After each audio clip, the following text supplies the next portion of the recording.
বাংলাদেশ অস্ট্রেলিয়ার সাথে টেস্টে এত ভালো খেলার কারণ কি? অস্ট্রেলিয়ার কি তামিম ইকবালের মতো একজন প্রেসিডেন্ট নেই, নাকি সোনার ছেলেরা বদলে গেছে?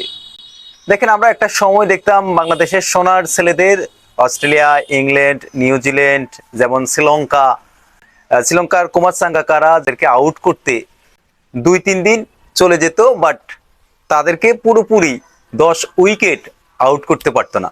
সেই বাংলাদেশকে দেখলাম অস্ট্রেলিয়াকে মাত্র 198 রানে অল আউট করেছে।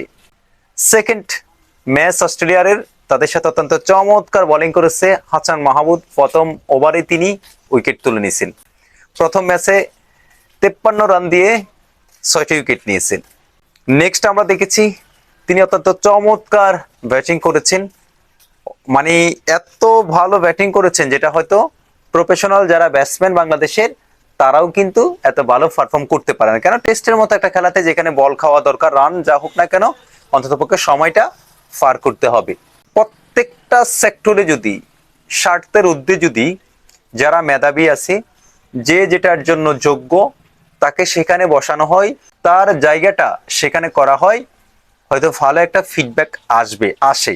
যেমন দেখেন, সব স্বার্থের ঊর্ধ্বে যখন সোনার ছেলেরা অত্যন্ত চমৎকার ভাবে ভালো একটা পারফর্ম করে যাচ্ছে, একটা সময় যেমন আমাদের খুব একটা চিন্তা ছিল মাঠে নামার আগে Sri Lanka, Pakistan, New Zealand, Bharat, Australia, south Africa তাদের সাথে খেলার আগে আমাদের একটা মাথার ভিতরে যে অন্তত পক্ষে সম্মানজনক ভাবে যেন আমরা হারি ম্যাচটা, যা হোক আমরা তো হেরে যাব মাস্ট। বাট আমরা বর্তমানে দেখছি আমাদের সোনার ছেলেরা যেভাবে চমৎকার ভাবে খেলে, তারা জিতার চিন্তা করেই মাঠে নামে, যার ফলে ভালো একটা ফিডব্যাক আসে। সোনার ছেলেরা অস্ট্রেলিয়ার সাথে যেভাবে খেলেছে, প্রত্যেকটা ম্যাচ যদি তারা মাঠে নামে জিতার জন্য, খেলা হার জিত আছে, হারটাও কিন্তু খেলার একটা অংশ, তাহলে 2027 সালের বিশ্বকাপটা কিন্তু আমাদের ঘরে আসবে মেবি, যদি এইভাবে খেলে আর কি তারা। তারপর হারুক জিতুক ভালো করুক যা কিছু করুক না কেন, দিন শেষে আমরা চাই অন্তত পক্ষে খেলাটাকে, প্রত্যেকটা সেক্টরকে, যারা রাজনীতি করেন রাজনীতির জায়গা থাকবে, যারা স্পোর্টসের পার্সন আছেন তাদের জায়গাটা তাদের জায়গা থাকবে, এবং যারা নৃত্যশিল্পী আছেন তাদের জায়গাটা নৃত্যর জায়গা থাকবে। তো দেখেন, বাংলাদেশের প্রত্যেকটা সেক্টর যদি উন্মুক্ত থাকে, কোনো ধরনের স্বার্থ ছাড়া, স্বার্থের বাইরে যার যার প্রফেশনটা ঠিকঠাক মতো, যেটা রেসপন্সিবিলিটি, সেটা যদি তারা দায়িত্ব পালন করে, হয়তো রেজাল্ট অনেক ভালো আসবে।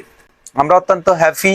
অস্ট্রেলিয়ার সাবেক অধিনায়ক রিকি পন্ডিতের মতো একজন খেলোয়াড় তিনি বলেন যে 54 বছরের অস্ট্রেলিয়ার ক্যারিয়ারে কেউ অন্তত পক্ষে তাদেরকে তাদের ঘরে গিয়ে এমন কুপ্পাকাইত করতে পারেনি, যেটা সোনার ছেলেরা দেখিয়েছে। যারা বাংলাদেশ জাতীয় ক্রিকেট দলের খেলোয়াড় আছেন, ফুটবল দলের খেলোয়াড় আছেন, অন্যান্য প্রত্যেকটা ফেডারেশন স্পোর্টসের, তারা যেন উন্মুক্তভাবে তারা তাদের জায়গা থেকে তাদের যে প্রফেশন সেটা যেন তারা প্রপারলি করতে পারে, সকল স্বার্থের ঊর্ধ্বে যেন তারা সেটা কাজে লাগাতে পারে, এটাই আমাদের চাওয়া। এবং হয়তো অস্ট্রেলিয়ার সাথে টেস্ট ম্যাচটা জেতার সম্ভাবনা আছে, এবং অস্ট্রেলিয়ার সাথে বাংলাদেশ টেস্ট এই ম্যাচটা জেতার সম্ভাবনা কত %, এই ভিডিওর নিচে কমেন্টে আপনার মতামত জানিয়ে যেতে পারেন।